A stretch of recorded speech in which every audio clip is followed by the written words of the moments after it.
৭১-এর মানবতাবিরোধী অপরাধের বিচারের জন্য ২০১০ সালের মার্চ মাসে সাবেক প্রধানমন্ত্রী শেখ হাসিনার হাত ধরে সৃষ্টি হয় আন্তর্জাতিক অপরাধ ট্রাইব্যুনালের। এবার নিজের হাতে গড়া সেই ট্রাইব্যুনালেই ফাঁসির রায় ঘোষণা হলো পতিত শেখ হাসিনার।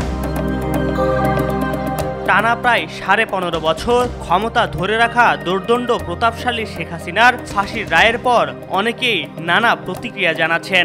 কোথাও শুকরানা নামাজ আদায়ের খবর পাওয়া গেছে, আবার কোথাও রায়কে কেন্দ্র করে মিষ্টি বিতরণের ঘটনাও ঘটেছে।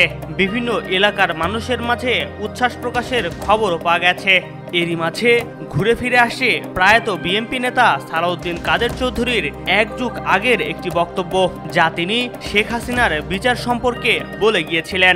এই ট্রাইব্যুনাল যেন স্থায়ী থাকে, এটা যেন এই কয়েকটা অপরাধ বিচার করে যেন শেষ না হয়। এরকম স্থায়ী ট্রাইব্যুনাল থাকলে রাজনৈতিক ঋতু পরিবর্তন হলে এটার কার্যক্রম যাতে অব্যাহত থাকে।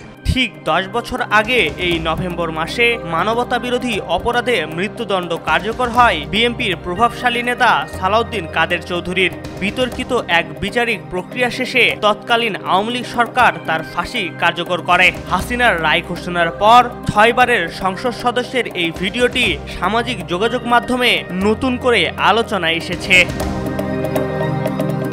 ভিডিওটিতে মূলত সালাউদ্দিন কাদের চৌধুরীর মামলার রায় ঘোষণার পরের সময়কার। সেখানে দেখা গেছে সালাউদ্দিন কাদের চৌধুরী বলছেন, আমার সুনির্দিষ্ট প্রস্তাব হচ্ছে এই ট্রাইব্যুনাল যেন স্থায়ী থাকে, এটা যেন এই কয়েকটা অপরাধের বিচার করে শেষ না হয়ে যায়। স্থায়ী ট্রাইব্যুনাল থাকলে রাজনৈতিক ঋতু পরিবর্তন হলে এটার কার্যক্রম যাতে অব্যাহত থাকে, এটা আমার সুনির্দিষ্ট প্রস্তাব। যে ট্রাইব্যুনাল গঠনে ভূমিকা রেখেছিলেন শেখ হাসিনা, সেখানেই হলো তার ফাঁসির আদেশ।